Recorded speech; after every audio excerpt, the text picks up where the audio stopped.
Estamos más que agradecidos, Señor, por la oportunidad que nos otorgas de volver a congregarnos bajo tu nombre, tu autoridad, para poder considerar juntos tu palabra. Nos sigas ministrando, alumbrando el entendimiento y guiándonos a toda tu verdad, santificándonos por la misma, apartándonos para ti, alumbrando nuestras tinieblas en el interior y trayendo certeza a nuestros pasos. Señor, es nuestra súplica que tu Espíritu nos guíe en esta oportunidad a toda tu verdad y glorifica el nombre de Jesucristo en medio nuestro. Lo pedimos en el nombre de Jesús. Amén.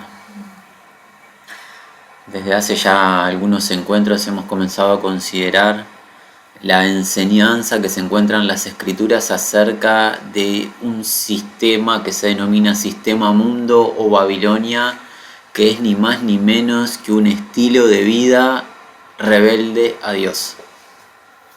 La rebelión a Dios manifiesta de manera colectiva y organizada se conoce como Sistema Mundo, también como Babilonia se le dice en las páginas de las Sagradas Escrituras. Se encuentra desde el capítulo 3 del libro de Génesis hasta casi el final de las Sagradas Escrituras en el capítulo 20 del libro de Apocalipsis, cuando llega el gran juicio final y Dios culmina con toda la malicia y el pecado de aquellos que no se arrepintieron y creyeron en Cristo Jesús.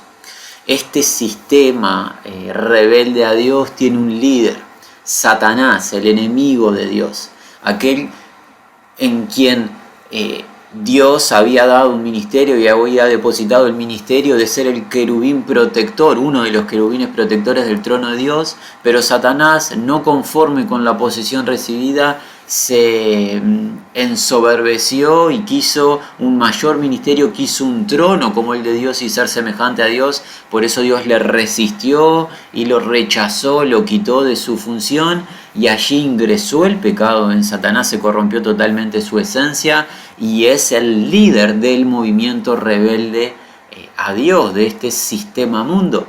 Pero esta criatura peculiar, siendo adversa, siendo dañina, siendo asesina y mentiroso, como se lo denomina en las Escrituras, es muy suspicaz, es muy inteligente para disfrazar sus planes maléficos y presentarlos como un plan de beneficio para el hombre. Y es así que engañó a nuestros padres originales, Adán y Eva, y sigue engañando continuamente al ser humano, alejando y apartando el oído de las personas para que no les resplandezca la luz del Evangelio y sean salvas. Satanás encubre toda mentira que plantea, la reviste como algo bueno, de beneficio, y se la presenta al ser humano engañándolo, y el ser humano, con un corazón entenebrecido que tiene la tendencia hacia el mal, da el paso de optar por la malicia, por el pecado, por el engaño y el error, apartándose de la ley justa de Dios, del Dios creador, que lo creó todo con bondad, con sabiduría, para el disfrute del hombre, para tener compañerismo con el hombre. En cambio, Satanás nada creó para beneficio del ser humano. Así todo, nosotros creemos generalmente la mentira satánica, diabólica, en vez de creer al Dios verdadero. Satanás toma la ley de Dios, la justa ley de Dios para nuestro beneficio, la nubla, la hace parecer retrógrada o dañina o algo que reprime nuestras supuestas libertades de poder alcanzar el esplendor o el máximo potencial, y nos presenta un supuesto camino de libertad. Pero lo que no nos cuenta Satanás, que esa supuesta libertad que le ofrece no es ni más ni menos es que ser esclavos del pecado, y la paga del pecado es muerte, muerte apartados de la gloria eterna de Dios, bajo la tortura del lago de fuego. Satanás jamás nos da esa información, sino que nos dice que gustemos del pecado, que hagamos lo que queremos hacer, determinemos nosotros mismos qué está bien y qué está mal, y no nos cuenta el resultado final de dicha acción. En cambio, el Dios bueno, el Dios justo, todo lo que ha dispuesto en su palabra y en sus consejos para nuestro beneficio, y siempre nos cuenta la verdad y nos dice que comer del pecado es muerte, es estar separados de él.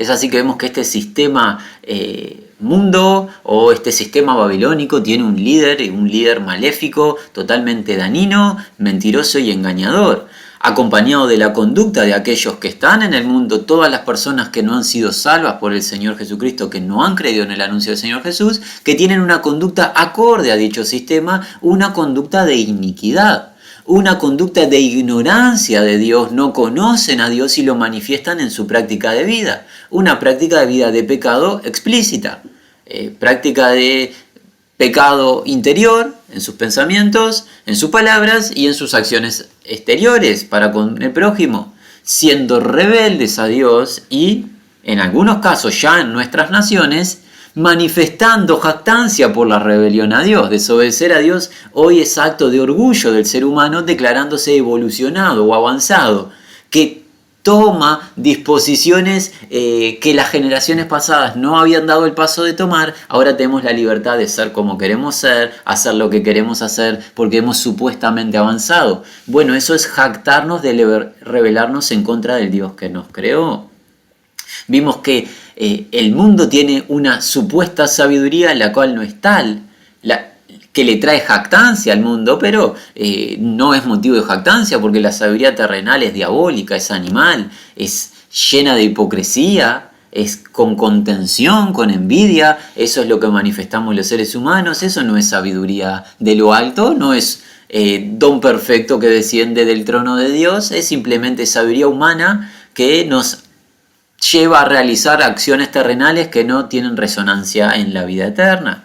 También estuvimos viendo acerca del mundo, la religión del mundo, porque el mundo es un sistema por sí ya religioso. Tiene fe, pero tiene una fe que no es genuina, no tiene fe en el Dios vivo a través de Cristo Jesús. Tiene fe en cualquier cosa menos en el Dios revelado en las Sagradas Escrituras, una fe que es ofensiva a Dios, es dañina a Dios, es una fe falsa, es un sistema de confianza en el mismo ser humano o en cualquier objeto creado por el hombre, pero no en el creador de todas las cosas, el único y sabio Dios digno de adoración suprema. Vimos que esa religión es ofensiva a Dios. En el encuentro anterior, en el último encuentro que estuvimos compartiendo juntos, vimos la ciudad o el comercio del mundo, del sistema babilónico, este movimiento perverso con el deseo de incrementar las arcas monetarias de los individuos, de las agrupaciones, de las naciones, incluso hacer todo tipo de iniquidad con tal de enriquecerse. Porque el fin del ser humano, nos enseña el mundo, es llegar a la riqueza o a la prosperidad material. Mayor es la riqueza, supuestamente mayor es la felicidad y la dicha. Y con ese objetivo en mente, el ser humano está dispuesto a hacer cualquier acto inicuo, sin importar si causa daños en terceros. El mundo se jacta de su riqueza y su ostentación. Pero lo que el mundo no sabe es el fin que le espera, el cual está relatado en las páginas de las Sagradas Escrituras, y es que va a ser echado en lo profundo del mar. Eso nos da referencia de que no va a existir más.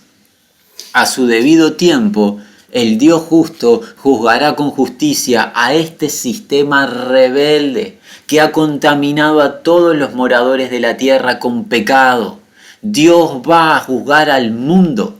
Y aquel que se encuentre inmerso en el mundo va a padecer dicho juicio. Por eso es tan importante escapar del mundo. Y la pregunta es ¿cómo? Únicamente a través de Cristo Jesús, a quien nosotros anunciamos, amonestando a todo hombre para presentar perfecto en Cristo Jesús a todo hombre.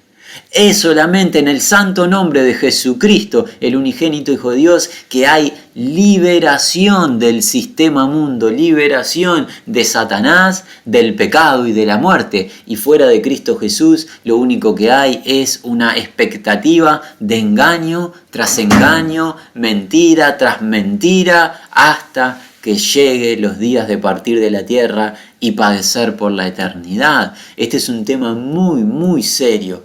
Y es una pequeña afirmación o resumen de lo que hemos visto en encuentros anteriores. Y aquí es donde algún hermano o hermana podría decir, hermanos, nos han contado qué es el mundo, nos han contado de su sabiduría, su religión, su líder, su conducta, su movimiento económico, el trato que el mundo le da a los hijos de Dios, de perseguir a los hijos de Dios, de martirizar incluso a los hijos de Dios. Nos han contado el rechazo del mundo para con Jesús. Muchos nos han contado, pero no nos han dicho qué hay que hacer siendo hijo de Dios en este mundo, cómo vivir en este mundo siendo hijo de Dios y queriendo ser fiel a Dios.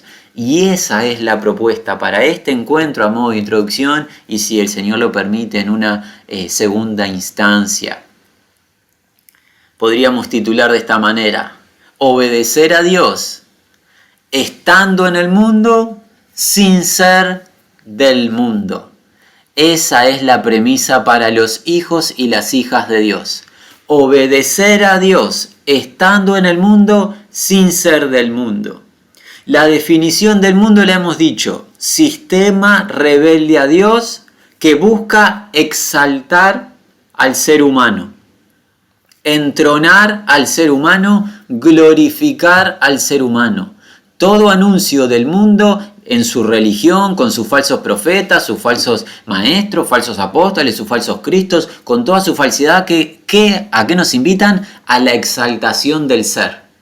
Alcanzar el máximo potencial, los sueños, las conquistas, los proyectos, todo lo que has deseado, alcanzarlo y obtenerlo. El ser humano se entrona en el supuesto trono que hay esperando para él. Eso es el mundo. Bueno, eso está relacionado con el reino de Dios y la disposición de Dios. La respuesta corta es un no rotundo, y nosotros necesitamos con urgencia ser ministrados de cuál es la voluntad de nuestro Padre Santo para con nosotros en este mundo. Porque hasta donde entendemos, estamos en el mundo. Estamos emitiendo esta grabación y este encuentro en el mundo mismo. No estamos ahora aún en el tercer cielo, no estamos en la presencia del Señor, aún no le conocemos cara a cara, estamos en el mundo. ¿Qué hay que hacer? Bueno, es lo que queremos responder, y para ello lo vamos a hacer de la manera que creemos más sabia y la única manera, y es escuchando al autor de nuestra salvación. Es el Señor Jesús quien se va a encargar de revelarnos a nosotros la voluntad divina. Lo ha hecho a lo largo de todo su ministerio, pero hay un capítulo en concreto en las páginas de los Evangelios que nos da un gran resumen de la voluntad de Dios. Y todo aquel que quiera agradar al Señor tiene que estar atento a lo que dice Jesús. Se encuentra en el capítulo 17 del Evangelio de Juan, una oración en particular, una oración que algunos hermanos consideran la oración más sublime de todas las Sagradas Escrituras. Es tan profunda dicha oración que para nosotros es imposible cubrirla en un solo encuentro. Por eso iremos en esta oportunidad a modo de introducción, cubriendo algunos pocos versículos. Antes de considerar el capítulo 17 de Juan, que es donde nos centraremos hoy, hagamos un pequeño ejercicio de afirmación. ¿Qué ha sucedido previo a esta oración? Bueno, Jesús tiene un ministerio de 3 años, ¿verdad? Está a punto de llegar a su fin. Esta oración son las horas previas de ser arrestado Jesús. Instantes posteriores a esta oración, Jesús es arrestado. Previo en estos 3 años, Jesús derrochó de gracia, misericordia, amor y verdad en el mundo antiguo. Pero en particular se consagró en todo momento y en toda instancia a un grupo particular de varones galileos, 12 hombres a los cuales él mismo designó soberanamente como sus apóstoles, los propagadores de su verdad. Por 3 años les estuvo enseñando, los estuvo consolando, guiando, maravillando, disciplinando y reprendiendo en sus incredulidades y carencias. Estuvo con ellos en cada instancia. Y ahora está en la noche previa a ser arrestado. Jesús se ha humillado a sí mismo, convirtiéndose en siervo, lavándole los pies. Luego de lavar los pies de los discípulos que ha hecho, ha cenado con ellos, pero no simplemente compartió una comida. Instauró la celebración de su Santa Cena, la cual hoy, 2000 años, todos los hijos y las hijas de Dios participamos como parte de la verdadera devoción, recordando y anunciando su muerte hasta el retorno del Señor Jesús. Jesús fervientemente anheló celebrar la cena con ellos y la celebró. Como está escrito, a los que amó, los amó hasta el fin, hasta el máximo de su capacidad. ¿Qué más sucedió en estas horas previas? Jesús les anticipa a los 12 que uno de ellos le va a traicionar. Entre ellos murmuran y discuten quién será y no entienden quién es. Judas, aquel que era el tesorero del grupo, era quien iría en pos de Satanás a traicionar al Hijo de Dios, el cual parte de entre los 12 a hacer el acto de iniquidad y queda Jesús junto a los 11. Allí Jesús les empieza a revelar profundidad de verdad, anticipándoles que Él va a partir, Él tiene que morir, luego resucitar y luego ser ascendido en gloria con el Padre y que va a partir de ellos. Pero les va a enviar el Consolador, el Espíritu Santo, el Espíritu de verdad que los va a guiar a los 11 a toda la verdad y va a glorificar a Jesucristo, porque ese es el gran ministerio del Espíritu, glorificar el santo nombre de Jesús, persuadiendo a toda carne de pecado, de justicia y de juicio y trayendo fe en el Hijo de Dios. Les anticipó que iban a vivir dificultades, aflicciones y padecimientos en su peregrinar, pero que no temiesen, pues Él iba a estar con ellos en cada instancia. Él había vencido al mundo y ¿qué más les dijo? Les otorgó su paz perdurable, les dejaba la paz de la reconciliación con Dios. Jesús les está obsequiando a sus discípulos.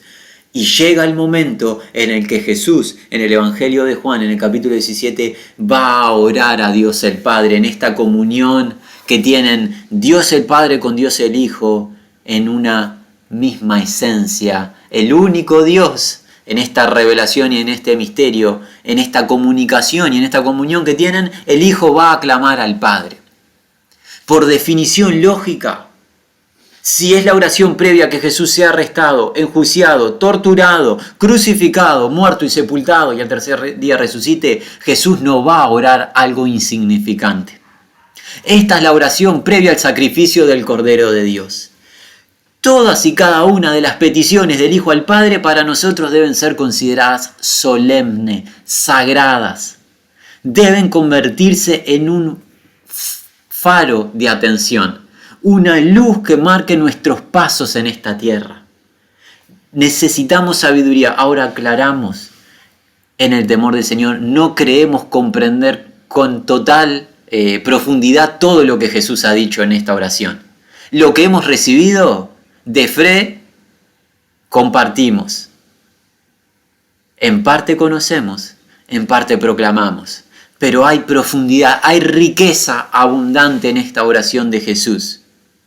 Y allí vamos, capítulo 17 del Evangelio de Juan. Jesús dice: estas cosas habló Jesús y levantando los ojos al cielo dijo: Padre, la hora ha llegado. Glorifica a tu Hijo, para que también tu Hijo te glorifique a ti. A lo largo del relato del Evangelio de Juan, Jesús en más de una ocasión que dijo: aún no es mi hora. Mi hora no ha llegado. No era el momento que el Hijo de Dios padeciese. Es Juan capítulo 17, versículo 1, el momento y la hora. Jesucristo ha comprendido que es el momento de padecer para saldar la deuda del pecado ante el trono de Dios, de todos los redimidos de todas las generaciones. Es el momento indicado. Ha culminado su actividad pública y su tarea para con el pueblo. Es la hora, y alza los ojos al trono del Padre y le dice: ha llegado la hora. Señor, Padre, glorifica a tu Hijo para que tu Hijo te glorifique. Este primer versículo es la razón de la oración. este primer versículo contradice al sistema mundo y todo su movimiento. Aquel y aquella que nos haya acompañado en los encuentros anteriores entendió que el mundo tiene como propósito glorificar al ser humano. Y Jesús en esta última oración nos revela el plan eterno de Dios. ¿Cuál es el propósito de dicha oración? La glorificación del Dios creador. Cuando el Hijo dice que Él sea glorificado, para que el Hijo glorifique al Padre, se debe comprender que el Padre y el Hijo uno son, y que Jesús en esta misma oración estaba afirmando su deidad. ¿De dónde obtenemos esto? Bueno, por ejemplo, en el libro del profeta Isaías, vayamos allí, se nos dice en el capítulo 42, en Revelación, 700 años antes de la llegada del Mesías se profetizó. Capítulo 42 de Isaías. Vamos a partir del versículo 5. Así dice Jehová Dios, creador de los cielos, y el que los despliega, el que extiende la tierra y sus productos, el que da aliento al pueblo que mora sobre ella y espíritu a los que por ella andan.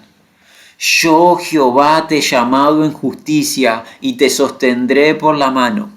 Te guardaré y te pondré por pacto al pueblo, por luz de las naciones, para que abras los ojos de los ciegos, para que saques de la cárcel a los presos y de casas de prisión a los que moran en tinieblas.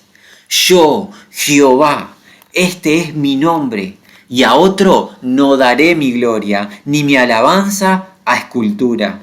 He aquí se cumplieron las cosas primeras, yo anuncio cosas nuevas, antes que salgan a luz, yo las haré notorias. Dado que Jehová Dios no da su gloria a ningún otro nombre, solamente Jesús puede reclamar gloria si es Dios. Jesús solamente tiene la potestad de clamar gloria para consigo solamente siendo Dios, sino este es un acto de blasfemia. Pero no es un acto de blasfemia porque quien está orando es Dios en esencia. Dios, el Hijo, le está orando a Dios, el Padre, en este misterio de esta unión y que dice, Padre, glorifica al Hijo. ¿Y qué va a hacer el Padre? El Padre va a responder dicha oración, pero lo va a responder de una manera peculiar. Volvamos al Evangelio de Juan. El Padre va a responder de una manera peculiar. Leemos versículo 2. Como le has dado potestad sobre toda carne, para que dé vida eterna a los que le diste. El Padre va a glorificar al Hijo. ¿Y cómo lo va a hacer? ¿Cómo Dios va a recibir gloria en sí mismo? Lo va a hacer a través de la necedad o la locura para el mundo. ¿Qué acto de demencia? Que Jesús, este varón nazareno, Dios hombre, sea colgado de un madero, elevado de la tierra, muerto, sepultado, al tercer día resucite. ¿Para qué? Para otorgar vida eterna a todos y cada uno de los hombres, mujeres, grandes y pequeños que Dios le ha obsequiado a su Hijo. La gloria que Dios va a recibir en sí mismo no es la gloria de tener tesoros, piedras preciosas o la gloria del mundo que tanto se nos ha hablado, de hacerse rico, hacer exitoso. La gloria que Dios se trae a sí mismo es mediante la cruz del Calvario, como Pablo lo enseña en 1 Corintios capítulo 1. Los caminos de Dios, hermanos, no son los caminos del hombre. La diferencia entre los caminos de Dios y los del hombre, ¿saben cuál es? La diferencia que hay entre la tierra y los cielos. Como son mucho más altos los cielos que la tierra, tanto más altos son los caminos de Dios que los caminos del hombre. La gloria que busca el hombre es una gloria vana. La gloria de Dios es única, inigualable. 1:18, vamos de manera ágil, porque la palabra de la cruz es locura para los que se pierden, pero para los que se salvan esto es, a nosotros, es poder de Dios. Pues está escrito, destruiré la sabiduría de los sabios, desecharé el entendimiento de los entendidos. ¿Dónde está el sabio? ¿Dónde está el escriba? ¿Dónde está el disputador de este siglo? ¿No ha enloquecido Dios la sabiduría del mundo? Pues ya que en la sabiduría de Dios el mundo no conoció a Dios mediante la sabiduría, agradó a Dios salvar a los creyentes por la locura de la predicación. Porque los judíos piden señales, los griegos buscan sabiduría, pero nosotros predicamos a Cristo crucificado. Para los judíos, ciertamente tropezadero. Para los gentiles, locura, demencia. Mas para los llamados, así, judíos como griegos, Cristo, poder de Dios y sabiduría de Dios. Porque lo insensato de Dios es más sabio que los hombres, y lo débil de Dios es más fuerte que los hombres. Y así es como se exhibe la gloria de Dios en la cruz. En lo que es necedad para el hombre, para Dios es gloria. Es el plan perfecto en el que Dios, el justo, justifica a pecadores. ¿Cómo? A través de la vida del inocente Jesucristo. Dios enjuicia el pecado en su unigénito Hijo para que los inicuos, entiéndase nosotros, pasemos a ser justos y Dios sea irreprochable. Y nadie pueda decir, eres injusto Dios, aceptas culpables. No, los culpables son hechos inocentes, pues Jesucristo paga por ellos y les transfiere su justicia. Sabiduría de lo alto, gloria que Dios recibe para consigo mismo. ¿De qué manera? Crucificando a Jesucristo. ¿El mundo qué haría? Gloria para sí mismo, ¿cómo? Riquezas, popularidad, fama. Este no es el sistema mundo. Este es la voluntad de Dios. ¿Y cuál es la voluntad divina? Vimos, toda esta oración se basa en algo. Que Dios reciba gloria. Que Dios sea glorificado. ¿Cómo vemos que Dios es glorificado? Crucificando a su Hijo. En el Evangelio de Juan, pero en el capítulo 6, Jesús dijo en una oportunidad. Vayamos allí. Juan capítulo 6.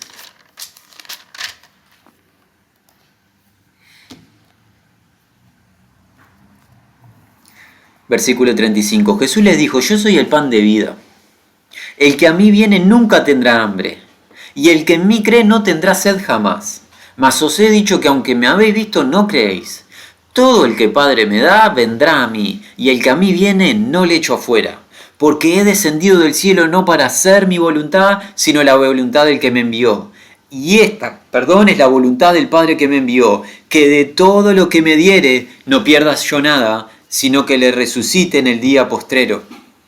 Y esta es la voluntad del que me ha enviado, que todo aquel que ve al Hijo y cree en Él, tenga vida eterna, y yo le resucite en el día postrero. Y esto es afirmado por el apóstol Pablo en su carta a los Efesios en el capítulo 1. Efesios 1, 11 y 12. Leemos. Pablo, apóstol de Jesucristo, dice, en Él, en Cristo, asimismo tuvimos herencia, habiendo sido predestinados conforme al propósito del que hace todas las cosas según el designio de su voluntad, a fin que seamos para alabanza de su gloria, nosotros los que primeramente esperábamos en Cristo. Padre, glorifica a tu Hijo para que tu Hijo te glorifique. ¿Cómo? Dándole vida eterna a los que tú le has dado. Dios recibe gloria, mis amados, en darle vida eterna a quienes, a los que predestinó desde antes de la fundación del mundo. Y eso lo hace a través de ¿qué? De crucificar a Jesucristo, donde se obtiene la salvación perdurable. Glorifica a tu Hijo para que tu Hijo te glorifique, y lo va a hacer dando vida eterna a los que le diste del mundo. El obsequio que el Padre le dio al Hijo para que el Hijo no pierda ninguno de las ovejas, de los redimidos, y les dé vida eterna. Volvamos a Juan, capítulo 17. Así que vemos que el propósito de la oración es la gloria de Dios, que esa gloria se manifiesta en darle vida eterna a los que el Padre le otorgó al Hijo. Y ahora el Hijo nos va a decir en qué consiste la vida eterna que Él otorga. Versículo 3, volvemos al Evangelio de Juan, estamos en el capítulo 17, vamos al versículo 3. Jesús describe o define la vida eterna. Y esta es la vida eterna, que te conozcan a ti, el único Dios verdadero, y a Jesucristo, a quien has enviado. La vida eterna no es simplemente una vida interminable en el tiempo, si bien claramente lo es. La vida eterna, la realidad de la vida es conocer a Dios.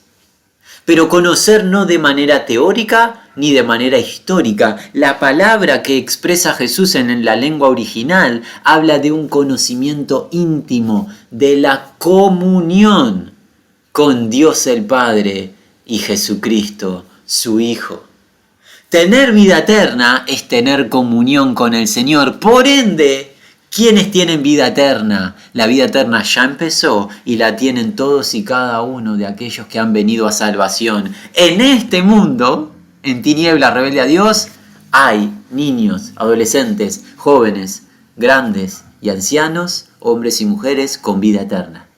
Ya están experimentando, ya estamos experimentando, alabado sea Dios por ello, la vida eterna. ¿Por qué? Porque conocemos a Jesucristo, a quien Dios envió, y al único Dios digno de alabanza.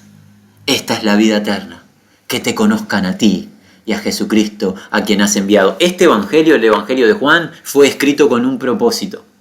El autor de dicho evangelio, el apóstol Juan, nos dice para qué escribió este evangelio. Capítulo 20.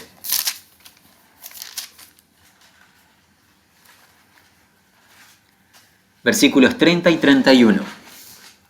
Hizo además Jesús muchas otras señales en presencia de sus discípulos, las cuales no están escritas en este libro. Pero estas, las señales que sí escribió Juan, las señales que sí escribió, se han escrito, ¿con qué propósito?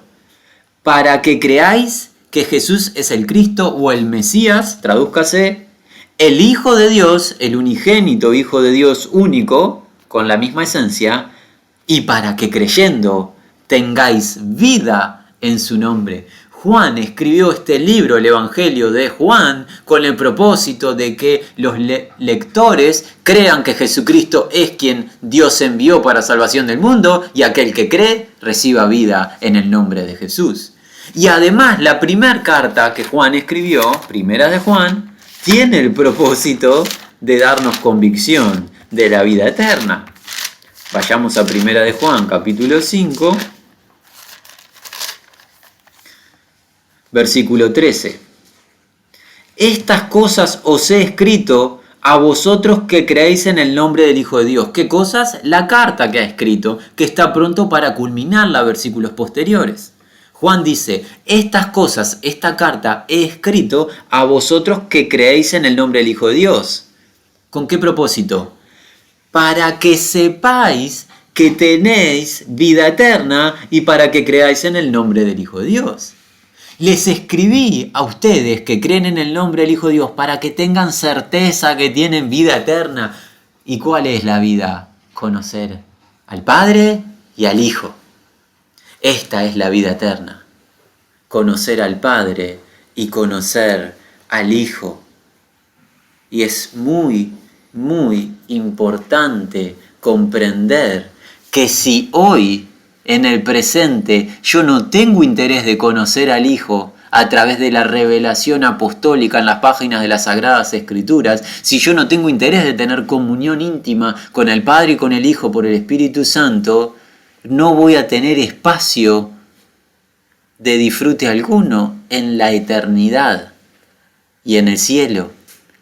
Porque la gloria y la vida eterna y el cielo es cielo, ¿por qué? Porque está Jesucristo, a quien vamos a ir a conocer para siempre. El que no disfruta de conocer a Jesucristo ahora no tiene propósito ninguno de que esté en la gloria venidera. Hay muchas personas que dicen ser hijas de Dios, pero lo único que anhelan es una supuesta revelación de calles de oro y de mansiones. Habrán mansiones, habrán calles de oro y ángeles volando posiblemente, pero lo único que define al cielo como cielo y a la santa ciudad como santa ciudad es la presencia del Dios que la ilumina. Y el que no es alumbrado y maravillado por dicho Dios en el presente, no será maravillado y alumbrado por el eterno Dios en aquel día. Esta es la vida eterna, dice Jesús, que te conozcan a ti y a Jesucristo, a quien has enviado, mi amigo, mi amiga. ¿Tienes el anhelo de conocer a Jesús? ¿Es el motivo de tu existencia conocer a Jesús? Si no lo es, hay incertidumbre en tu camino. Hay incertidumbre. La vida eterna es conocer a Jesucristo. No hay otra cosa en la vida eterna. Jesucristo es la máxima revelación de Dios. Fuera de Jesucristo no hay nada para conocer de Dios, no hay nada para interactuar con Dios. Nadie se engañe. Hay un solo nombre dado a los hombres en quien hay salvación y es el nombre de Jesucristo. Volvamos al Evangelio de Juan. Estamos en el capítulo 17. Invitamos a poder reafirmar los primeros 3 versículos que hemos considerado juntos para que nuestra mente y nuestro espíritu empiecen a renovarse con dicha verdad. Jesús está orando y dice: Padre, versículo 1, la hora ha llegado. Glorifica a tu Hijo para que también tu Hijo te glorifique a ti. ¿De qué manera? Como le has dado potestad sobre toda carne para que dé vida eterna, ¿a quiénes? A todos los que le diste, ni uno más ni uno menos. Ni uno más ni uno menos. Todos los que el Padre le dio al Hijo reciben vida eterna. Y de los que el Padre no le dio al Hijo, ninguno recibe vida eterna. No hay manera de errar en la consideración de esta exclamación de Jesús. 3.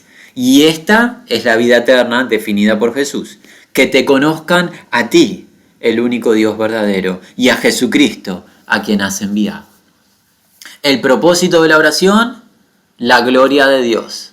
La gloria de Dios se manifiesta dando vida eterna a los que predestinó desde antes de la fundación del mundo, a los cuales otorgó a Jesucristo. Los predestinó en Cristo Jesús para gloria y alabanza de su santo nombre. Y se los otorga el Padre al Hijo para que el Hijo les dé vida eterna. Y la vida eterna que el Hijo les da es revelarle al Padre, revelar el conocimiento de Dios, no solamente ampliarles los años de vida para siempre, que claramente eso es vida eterna también. Ahora estamos prontos para pasar al versículo 4. Jesús dice: yo te he glorificado en la tierra. He acabado la obra que me diste que hiciese. Nuevamente, el propósito de la oración, ¿cuál es, mis amados? La gloria de Dios. ¿Para qué vino Jesús a esta tierra? El versículo 4 te lo revela. Para traer gloria al Padre. ¿Qué conexión tiene el reino de Dios con el sistema mundo? Ninguna. El mundo glorificará al hombre. El reino de Dios, que Dios sea glorificado. Jesús vino a esta tierra, ¿para qué? Para glorificar al Padre. Yo te he glorificado en la tierra. ¿Y cómo lo glorificó Jesús al Padre? He acabado la obra que me diste que hiciese. Estando en la tierra, Jesús proclamó, le dijo, por ejemplo, en una oportunidad a sus discípulos, en este mismo Evangelio de Juan, pero en el capítulo 4, cuando estaba en la región de Samaria, luego de haber tenido una conversación con una mujer a la cual se le reveló como el Mesías. En el capítulo 4 de Juan, en el versículo 31, entre tanto los discípulos le rogaban diciendo: Rabí, que se debe traducir maestro, come. Él les dijo: yo tengo una comida que comer que vosotros no sabéis. Entonces los discípulos decían unos a otros: ¿le habrá traído alguien de comer? Jesús le dijo: mi comida es esta, que hago la voluntad del que me envió y que acabe su obra. Jesús vino a esta tierra, mis amados, ¿saben qué? A hacer la obra que el Padre le dio. Vino a obedecer al Padre en todo. Y al obedecer al Padre y culminar la obra que el Padre le otorgó, trajo gloria al Padre. ¿Empiezas a comprender de qué se trata el propósito por el que estás en la tierra? Hijo, hija de Dios. Tú estás y nosotros estamos en esta tierra, ¿para qué? Para traer gloria al Dios que nos creó. Y esa gloria la vamos a traer, ¿qué haciendo? haciendo la tarea que nos ha otorgado, que nos está otorgando y que nos va a compartir en la consideración de este tema, obedeciéndole hasta el fin. El Hijo Jesucristo marcó el camino a transitar, obediencia a Dios el Padre. Jesucristo vino a esta tierra no a hacer su propia voluntad, sino la voluntad del que le envió. En el versículo, eso lo habíamos leído en el capítulo 6, ¿verdad? Vayamos de nuevo y afirmémoslo. En el capítulo 6 de Juan hoy leímos, versículo 38, porque he descendido del cielo no para hacer mi voluntad, sino la voluntad del que me envió. Jesucristo no vino con una agenda personal particular de exhibirse a sí mismo o de glorificarse a sí mismo, que vino a obedecer al Padre. ¿Y saben qué? Traer gloria al Padre en obediencia no era simplemente una tarea doméstica para Jesús. ¿Lo llevó a qué? A beber de la ira del Dios santo y justo. Pues para solucionar el problema del pecado en nosotros, alguien tenía que pagar. Y alguien le debía a Dios sangre por el pecado cometido por los que estamos congregados y por quien hoy habla. Y por todos y cada uno de los redimidos de todas las generaciones. ¿Quién es el que paga? El Cordero de Dios. Y fue un pago real. Tal real fue que en Getsemaní Jesús oró de esta manera en el Evangelio de Mateo, capítulo 26. Vayamos allí, por favor.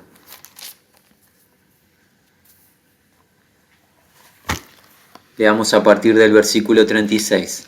Entonces llegó Jesús con ellos a un lugar que se llama Getsemaní, y dijo a sus discípulos, sentaos aquí, entre tanto que voy allí y oro. Y tomando a Pedro y a los hijos de Zebedeo, Juan y Jacobo, comenzó a entristecerse y a angustiarse en gran manera. Entonces Jesús les dijo, mi alma está muy triste hasta la muerte. Quedaos aquí y velad conmigo. Yendo un poco adelante, se postró sobre su rostro orando y diciendo, Padre mío, si es posible, pasa de mí esta copa, esta es la copa de la ira del Dios Santo, pero no sea como yo quiero, sino como tú. Vino luego a sus discípulos y los halló durmiendo y dijo a Pedro, ¿así que no habéis podido velar conmigo una hora? Velad y orad, para que no entréis en tentación. El espíritu a la verdad está dispuesto, pero la carne es débil. Otra vez fue y oró por segunda vez diciendo, Padre mío, si no puede pasar de mí esta copa sin que yo la beba, hágase tu voluntad. Vino otra vez y los halló durmiendo porque los ojos de ellos estaban cargados de sueño, y dejándolos se fue de nuevo y oró por tercera vez diciendo las mismas palabras. ¿Cuáles? Si no puede pasar de mí esta copa, hágase tu voluntad. ¿Y cuál fue la voluntad del Padre? Condenar al Hijo en justicia por nosotros. Jesucristo vino a glorificar al Padre en obediencia, y esa obediencia lo llevó a ser elevado de la tierra en un madero, en la muerte más indignante que un hombre judío podía padecer hace 2000 años. Jesús no murió con gloria y honra humana. No murió alabado por las multitudes.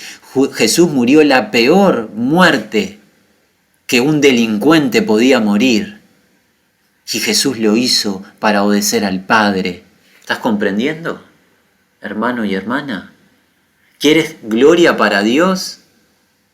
Qué bueno lo que deseas. La gloria para Dios la llevamos mediante la obediencia a su voluntad, no a nuestra voluntad. La religión del mundo, ¿sabes qué te dice? Llévale gloria a Dios haciendo tu propia voluntad. Es un invento. Haz tu voluntad, conquista, sueña, disfruta, y así traerás gloria a Dios. Eso es una mentira. ¿Quieres gloria para el santo nombre de Dios? Conságrate a la obediencia, a su voluntad, cualquiera sea. Su voluntad es siempre lo mejor. Siempre lo mejor. Siempre lo mejor. Dios es justo. Dios es justo. Dios es justo. Volvamos al Evangelio de Juan, hermanos. Estamos en el capítulo 17. Jesús acaba de decir en el versículo 4: yo te he glorificado en la tierra, he acabado la obra que me diste que hiciese. La obra que me diste que hiciese. Ahora pasamos al versículo 5. Ahora pues, Padre, glorifícame tú al lado tuyo con aquella gloria que tuve contigo antes que el mundo fuese. En el versículo 5, entre otras cosas, Jesús que nos cuenta su preexistencia.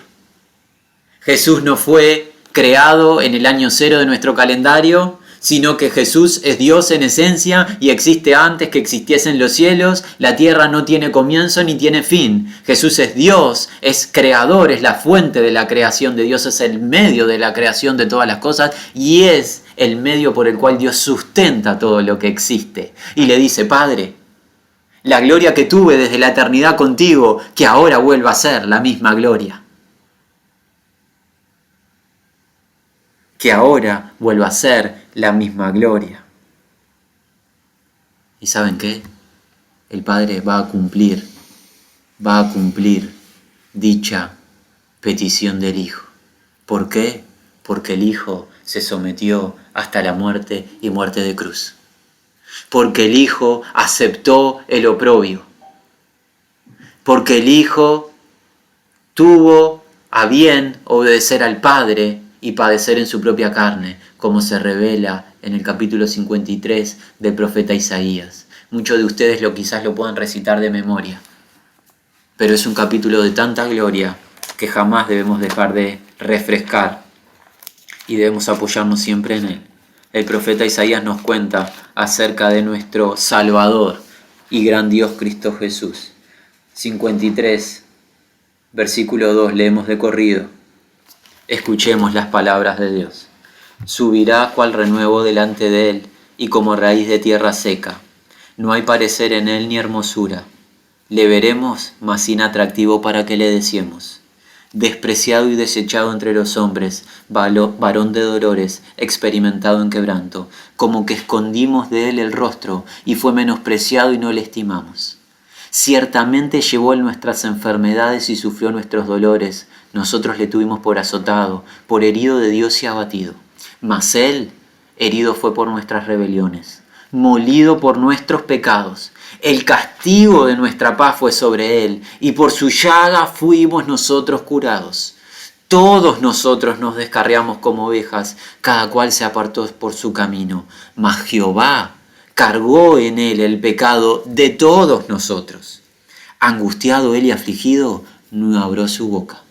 Como cordero fue llevado al matadero, y como oveja delante de sus trasquiladores enmudeció y no abrió su boca.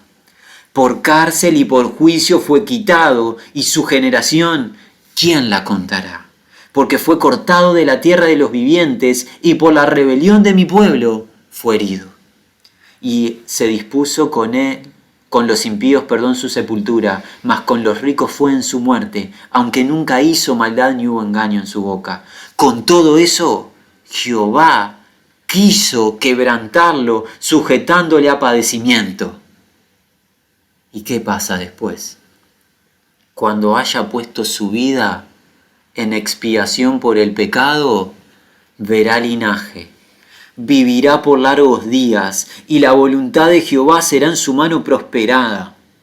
Verá el fruto de la aflicción de su alma y quedará satisfecho. Por su conocimiento justificará mi siervo justo a muchos y llevará las iniquidades de ellos. Por tanto, dice Jehová, yo le daré parte con los grandes, con los fuertes repartirá despojos, por cuanto derramó su vida hasta la muerte y fue contado de los pecadores, habiendo él llevado el pecado de muchos y orado por los transgresores. Una vez que haya acabado su obra, el Hijo va a quedar satisfecho por el fruto de la aflicción de su alma. ¿Y sabes cuál es ese fruto? Todos y cada uno de nosotros. El Hijo queda satisfecho al ver que su sacrificio no fue en vano. Y el Padre cumple la petición de glorificarle, redimiéndonos a cada uno de nosotros. Oh, esto es gloria pura. Miren cómo lo resume el apóstol Pablo. ¿Quieres gloria? Esto es gloria, mis hermanos. Esto es gloria de lo alto, no la gloria de este mundo ni de esta creación pasajera. La gloria de lo alto se define de esta manera. Se llama Cristo Jesús y se revela en el capítulo 2 de Filipenses. Versículo 5. Toma nota, ¿quieres saber cómo vivir en esta tierra? Esta es una de las indicaciones. 2:5. Haya pues en vosotros este sentir que hubo también en Cristo Jesús. Haya este mismo impulso o anhelo o motivación que hubo en Jesús. ¿Cuál? El cual, siendo en forma de Dios, no estimó el ser igual a Dios como cosa que aferrarse, sino que se despojó a sí mismo, se vació a sí mismo, tomando forma de siervo, hecho semejante a los hombres. Dios, preexistente, estando en la gloria del Padre desde la eternidad pasada, sin comienzo alguno, en gloria vino a esta tierra como un servidor. Se encarnó, se vació de su gloria y tomó la forma de un ser humano, naciendo en una familia humilde, naciendo entre animales y viviendo una vida de sencillez y humildad, en obediencia al Padre. Sino que se despojó a sí mismo tomando forma de siervo hecho semejante de los hombres, y estando en la condición de hombre, se humilló a sí mismo, haciéndose obediente hasta la muerte y muerte de cruz, una muerte que ninguno de nosotros puede comprender lo que significó. Para el inocente, Dios hacerse acreedor de la inmundicia, de toda la inmoralidad perversa de todos y cada uno de los pecadores que venía a salvar, de los cuales este que habla es el primero. El inocente y santo, irreprochable y perfecto Hijo de Dios se convierte en todos y cada uno de nuestros pecados. Eso, ¿sabes cómo se llama? Humillarse a uno mismo. ¿Quieres traerle gloria a Dios? Aquí tienes el camino. Dios no te llamó a exaltarte a ti mismo. Si estás buscando eso, le erraste al camino. El camino es el camino del mundo. Es un camino ancho y tiene un fin, la muerte eterna. Dios te está llamando a humillarte a ti mismo, imitando a Jesucristo. Jesucristo trajo gloria al nombre de Dios. Ningún otro trajo la gloria que Jesucristo le trajo a Dios. ¿Y sabes cómo se la trajo? Humillándose a sí mismo. ¿Quieres saber cómo vivir en este mundo? Humíllate a ti mismo. Humíllate a ti mismo.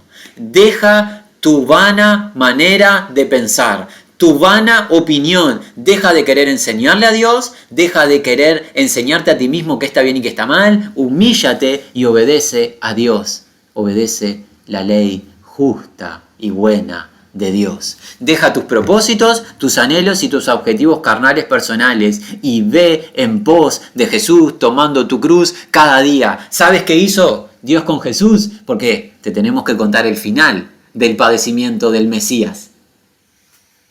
¿Sabes qué hizo Dios con Jesús? Versículos 9, 10 y 11. Por lo cual,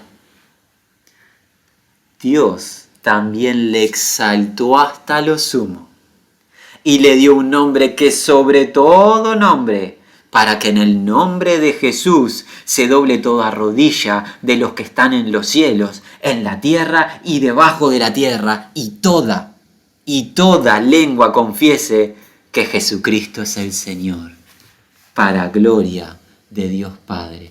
¿Cuál era la petición del versículo 5 de Juan 17? La petición fue esta. Jesús le exclamó al Padre diciendo: ahora pues, Padre, glorifícame tú al lado tuyo con aquella gloria que tuve contigo hasta antes que el mundo fuese. ¿Cuál es el resultado de dicha petición? Dios le ha dado un nombre a Jesucristo que es sobre todo nombre y lo ha exaltado hasta lo sumo. Jesucristo está por encima de todo reinando y va a llegar un día dentro del plan eterno de Dios que toda carne, quiera o no, se va a quebrantar ante los pies de Jesús, se va a poner de rodillas y va a tener que confesar. Quiera o no, Dios va a hacer que todo ser humano confiese que Jesucristo es el Señor. Humillarse bajo la poderosa mano de Dios para que a su debido tiempo Dios nos exalte. Hermanos, es a lo que nos está llamando el Señor. Hermanos de todas las regiones, cualquier nación en la que te encuentres que nos puedas estar escuchando, nosotros estamos hablando desde el pequeño territorio de la nación de la República Oriental del Uruguay. Aquí, al sur del continente de América, estamos congregados este pequeño grupo de hermanos. A esto nos está llamando el Señor, a nosotros aquí y a los que estén en cualquier otro continente. ¿A qué nos está llamando? A humillarnos a nosotros mismos para la gloria de Dios. Y ¿saben qué? A su debido tiempo el Señor nos va a exaltar. Pero lo va a hacer Él. No va a ser ninguna institución ni ningún hombre. No busquemos gloria de hombres. Busquemos la gloria que viene de lo alto. Y esa gloria conlleva obediencia, padecimiento, morirnos a nosotros mismos. Morirse cada día a uno mismo. ¿Alguien quiere seguirme? Dice Jesús. Sí, Señor, claro que te queremos seguir. Niéguese a sí mismo, tome su cruz cada día, muera cada día significa eso, y venga, sígame. Hermanos, hagamos el ejercicio de volver juntos a leer los primeros 5 versículos del capítulo 17 de Juan y por hoy culminar con este comienzo de consideración de la voluntad de Dios para con nosotros estando aquí en la tierra. Estamos comenzando a considerar dicha voluntad. 17, 1 al 5. Estas cosas habló Jesús levantando los ojos al cielo y dijo: Padre, la hora ha llegado. Glorifica a tu Hijo para que también tu Hijo te glorifique a ti. Como le has dado potestad sobre toda carne para que dé vida eterna a los que le diste. Y esta es la vida eterna, que te conozcan a ti, el único Dios verdadero, y a Jesucristo, a quien has enviado. Yo te he glorificado en la tierra, he acabado la obra que me diste que hiciese. Ahora pues, Padre, glorifícame tú al lado tuyo con aquella gloria que tuve contigo antes que el mundo fuese. El propósito de esta oración de Jesús, la gloria de Dios. El plan eterno de Dios es ser glorificado a través de Jesucristo. ¿De qué manera? Sacrificando a Jesucristo para darle vida eterna a los que el Padre preseleccionó, marcó de antemano para su propia gloria. ¿Qué es la vida eterna? Conocer al Padre y al Hijo en intimidad y en comunión. Dicha gloria, Jesús la produce en obediencia y obediencia hasta la muerte y muerte de cruz. Así que nosotros obtenemos hoy de este primer encuentro que la voluntad de Dios para nuestra vida es que le glorifiquemos y le glorifiquemos obedeciéndole en toda su voluntad. Su voluntad es lo mejor.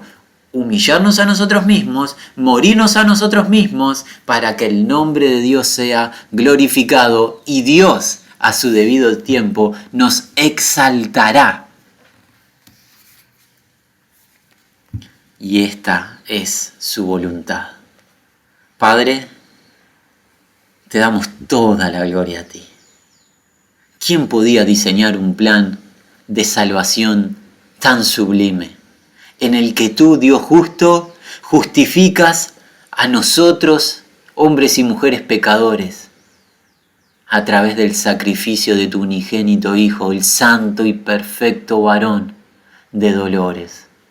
Señor, nos maravillamos y nos postramos sobre nuestros rostros y te reconocemos como el único y sabio Dios, el único capacitado para poder realizar esta salvación. Oh Padre, te suplicamos que cada hermano y hermana pueda venir al conocimiento de esta tu verdad y podamos andar en este mundo de manera sabia y digna y no a tientas, sin perder el tiempo, sin perder el foco de cuál es tu voluntad. Y suplicamos también que tú mismo, de entre el mundo, sigas rescatando con tu brazo poderoso y salvando vidas que están entenebrecidas a merced del adversario Satanás, quien ha cegado su entendimiento.